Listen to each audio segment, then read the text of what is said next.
I think some people will probably find some benefits by putting different content on different platforms. That's one way to find out which platform is generating the most feedback from users, is having that different content on different platforms. This is Dental All Stars, where we bring you the best in dentistry on marketing, management, and training. Welcome to Dental All Stars. We are talking about how to use social media to engage your customers and boost your business. And our guest is Dr. Loren Lavine, the digital dentist.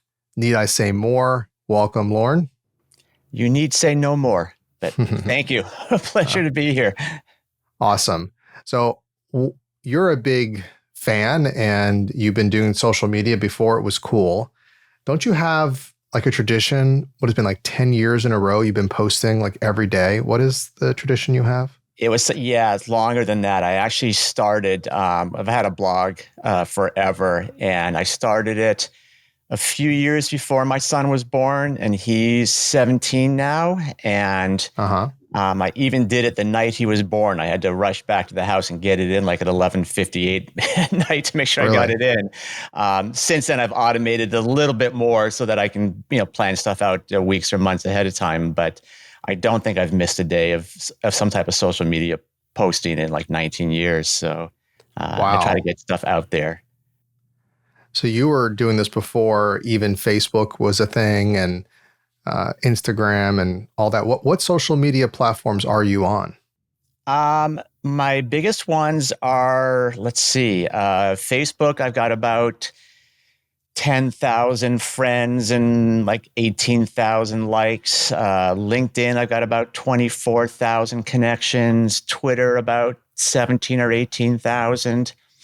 Dental Town, I'm the second most subscribed person on there. Wow. I've lost track. I mean, my original one was Blogspot back in the day. That was, before Facebook and, other blogs were out there. You had to have like a third-party program. So I don't know if that one still exists, but Facebook, Twitter, LinkedIn are my main ones. I don't do Instagram, which I probably should. I know a lot of dentists use it, but now that it's, part of Facebook, I probably should start using it a little more frequently. Excellent. Yeah, and I think part of it is just being consistent. I just had a meeting with our team looking at social media and seeing for All-Star what's working, what's not. And kind of the consensus was what we see for us a lot, podcasts. I mean, podcasts, YouTube, and that's like quasi-social media. It's more of a medium for communicating information. And then what's interesting is each platform, even TikTok, LinkedIn, Facebook, Instagram, they all have a different personality. Now, do you post different content on Facebook versus LinkedIn for yourself? I used to years ago, and it's just too much work. There's just not that much content out there. So I use an aggregator like Hootsuite, so that when I post to Facebook, Twitter, and LinkedIn, they all get the same one. Okay. It was just way too much work to have to do individual ones for each one, because I do it every day. That's like 90 a month to come up with new content or things that I think are interesting. And it's just in the IT world, I think there's a lot of cool stuff that's out there. I'm not sure if there's 90 new pieces of information that I need to get out there every month. So, like I said, I'm lazy. I think some people will probably find some benefits, by putting different content on different platforms. That's one way to find out which platform is generating, the most, the most feedback from users, is having that different content on different platforms, but not for me. I just think it's so impressive. Nearly 20 years every day doing social media before social media even took off. And just that consistency. And I think there's a lesson to all of us, including myself, is just when you stick with it long enough, and I know you put out good content, but even if it was just so-so content, you create a following just by being consistent. What would you say for dental practices with social media? Is it a good for them? And if so, what should they be doing with their social media? Well, Yes, I think it is absolutely a good thing for them. It can really be a powerful tool for engaging, patients and potential patients, boosting the business. I talked because I knew I was going to do this podcast with you. I talked to a number of our clients just to find out, what are you guys doing? What's the most effective? And I actually, they came up with a list of, here's the things that we have found to be effective. I think the challenge for a lot of offices is you really don't know. It really just depends on the area that you're in and your patient base and how, what type of following you have on the different platforms. But it just really depends on what we did find is that engaging them seems to be a lot more encouraging to people as far as getting them involved than just content. I think there has to be educational content. I think, whether it's just talking about procedures that you do in the practice, tips, things like that, because you're basically positioning yourself as an expert and providing value to them. So, obviously I think there has to be some type of educational content. But the things that we are getting a lot of good feedback from our clients on are things like some of them are doing like contests and giveaways, where maybe it's, you're organizing some type of contest or whatever that you're encouraging people to like or share or comment on your post, which is really just, it's increasing the engagement that you would see. Where sometimes what offices were doing, it was encouraging patients to share their experiences. In a sense, it's almost like a review. I mean, rather than going to a mini review site, Google or whatever, if you have user-generated content right on that social media platform, that can be really powerful. And it can be talking about a procedure. We found that a lot of offices, what they do is they'll do a procedure, especially something that's, a lot of patients are interested in a cosmetic procedure, implants, whatever. Whip out your iPhone and just do a recording of them right there. It takes a minute, 2 minutes, doesn't have to be high quality. Obviously, make sure you've got their permission in writing to put it on your social media. But we found that can be really powerful. A lot of offices tell us that, I guess I call it like kind of like behind the scenes peek or whatever, like where staff are sharing things about, about themselves, about their family, about hobbies that they have. It tends to make you more human. People see you and your staff as people that, have other interests. They want to know about that stuff. I'm trying to think other things that people were saying is that some of them did like Q&A type sessions, like hosting like a live session where patients can ask about procedures or about, just anything in dentistry. You can do polls or surveys, on the social media sites as well. I'm trying to think of other things that people have done. Some people were saying that they had done, like they'd ask patients to do like just stories or testimonials about the practice, kind of like a review as well. And just like I said, just content, just stuff that maybe it's current or up to date.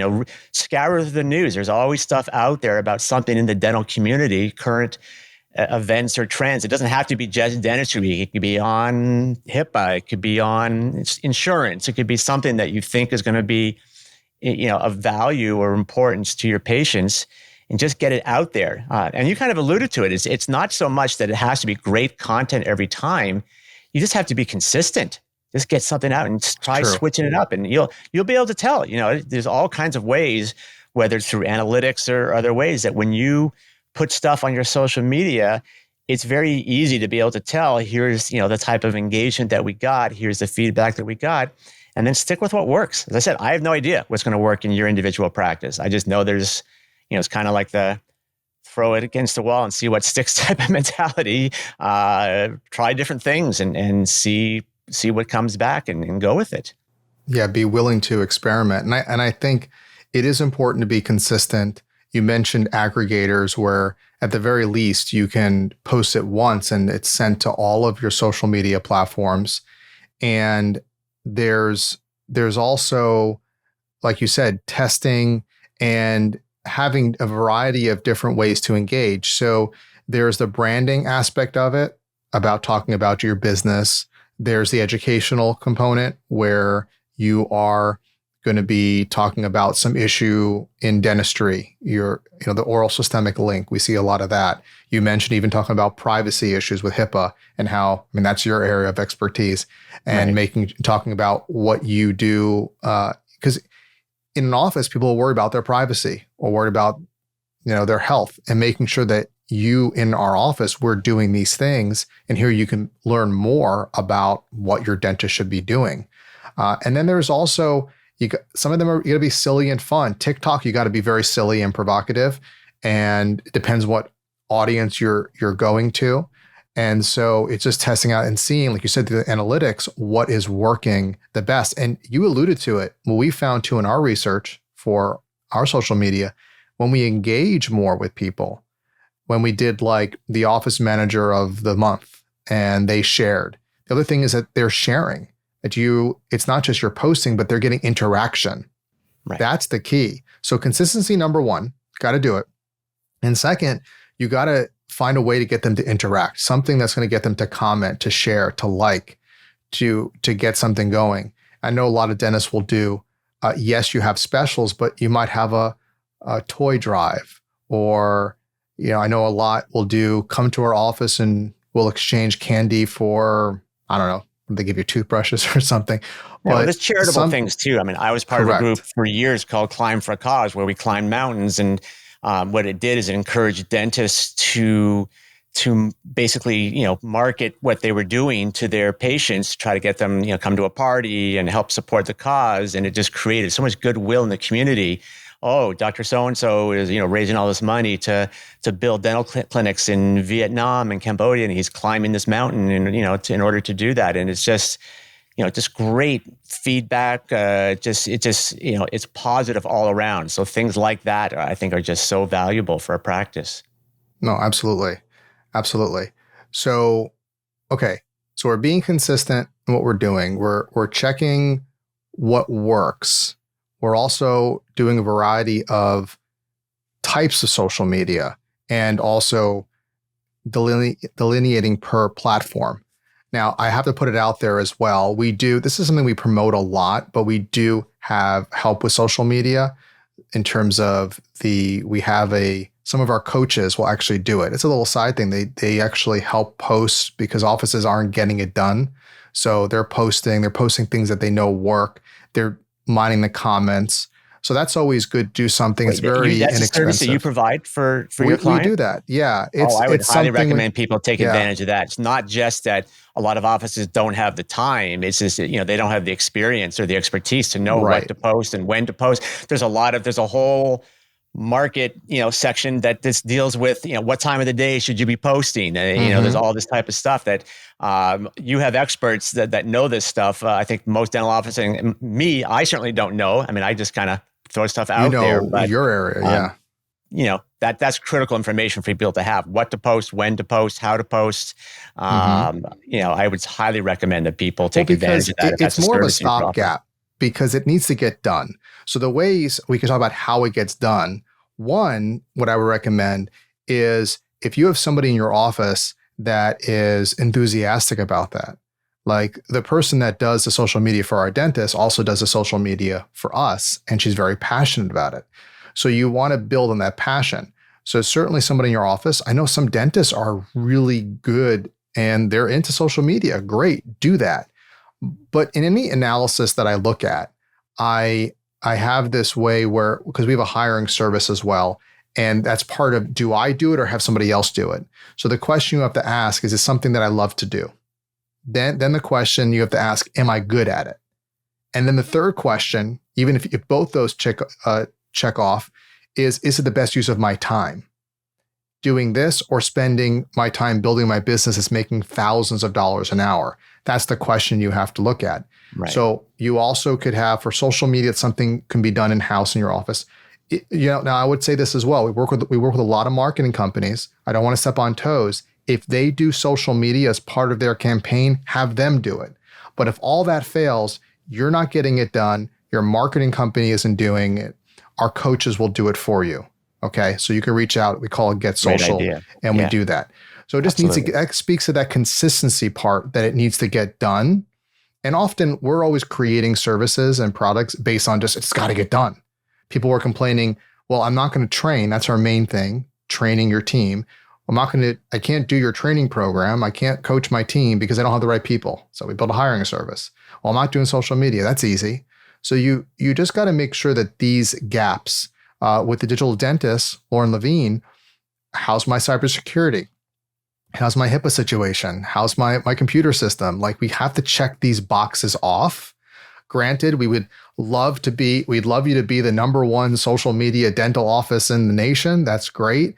Unlikely, but you got to have a presence there. You got to check it off. Okay. You're not going to have the cybersecurity that the Pentagon has, but it will be good to protect you from most situations. Okay. Correct. If that makes sense.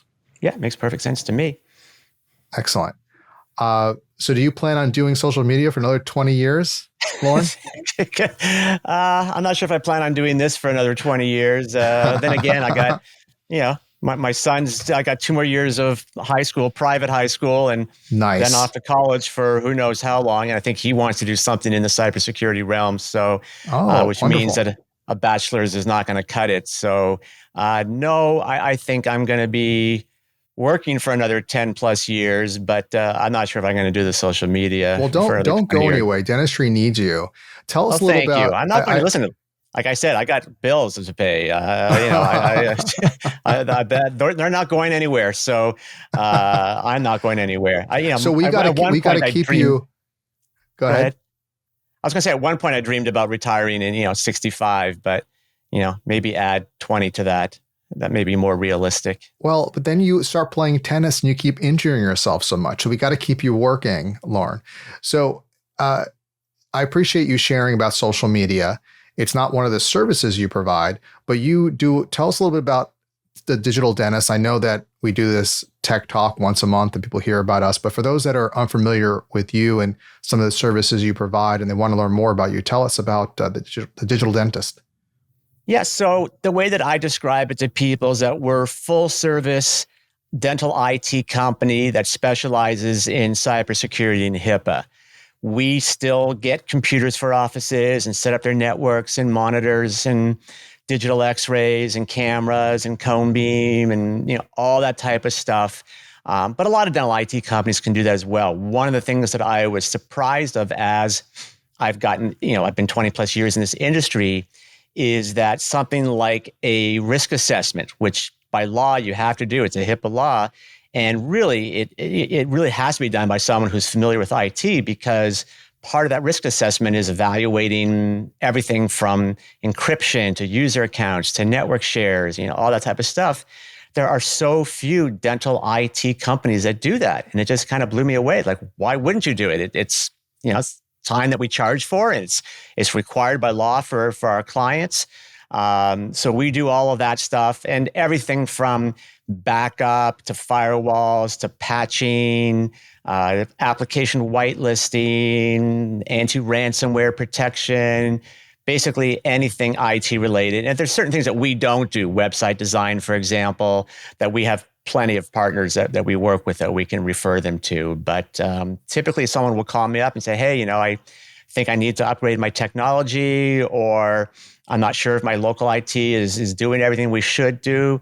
And even though we typically charge for a time to do an evaluation to practice, for your listeners, we don't. We always waive the fee. So if anyone wants to contact us, just to say, hey, just do an evaluation. Let me know if I'm doing things right or if there are other things I should be doing. It takes about 30 minutes or so. I review everything with you. I'd give you a full treatment plan of, here's what we found, and here's what we recommend.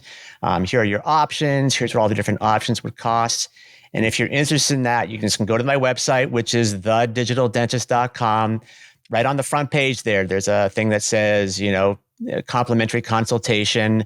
Just fill out your information. It goes to my office manager, Candace, and she will call you up to set up that evaluation. And you got nothing to lose. Whether you work with us or not, at least you'll have more information than you did beforehand as far as, are you doing everything within reason that you can and should be doing to protect and secure your practice? I appreciate it. Thank you, Loren. And thank you, everybody, for listening in. Remember to follow us on Apple Podcasts, Spotify, and YouTube. get episodes as they're released, share with your friends, and until next time, go out there and be an all-star. We hope you enjoyed this episode of Dental All-Stars. Visit us online at allstardentalacademy.com.